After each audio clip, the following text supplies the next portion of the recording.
Google company విశాఖపట్నంలో 1.33 లక్షల కోట్ల పెట్టుబడి పెడుతుండడంతో తట్టుకోలేని జగన్ తన సోషల్ మీడియా ద్వారా దుష్ప్రచారం చేయిస్తున్న సంగతి మనం చూస్తున్నాం. ఎందుకంటే గూగుల్ కంపెనీ అంటే జగన్కు విపరీతమైన కోపం. అంతేకాదు, అతనికి అరికాలి మంట నెత్తికెక్కుతుంది. దీనికి కారణం తెలుసుకుందాం.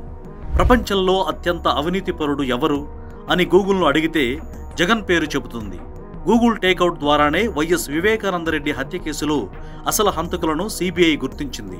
లిక్కర్ స్కామ్లో కూడా గూగుల్ టేకౌట్ ద్వారా సిట్ అనేక విషయాలను రాబట్టి నిందితులను గుర్తించి జైలుకు పంపించింది. రుషికొండ జగన్ రాకముందు ఎలా ఉండేది, ఇప్పుడు ఎలా ఉంది అనేది గూగుల్ మ్యాప్స్ ద్వారా బయటపడింది. అలాగే 6093 నెంబర్ కొడితే జగన్ జైలు జీవితం గురించిన ఆధారాలు లభిస్తున్నాయి.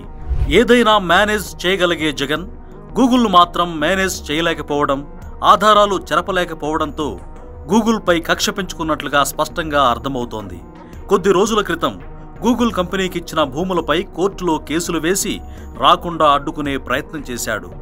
ఈరోజు సోషల్ మీడియాలో కాసేపు గూగుల్ను తెచ్చిన ఘనత జగన్ది అంటారు, మరి కాసేపు మోడీ వల్ల వచ్చిందంటారు, మరోసారి కంపెనీ రావడం వల్ల ఉపయోగమే లేదంటూ కామెంట్లు పెడుతూ కడుపు మంటను బయట పెట్టుకుంటున్నారు.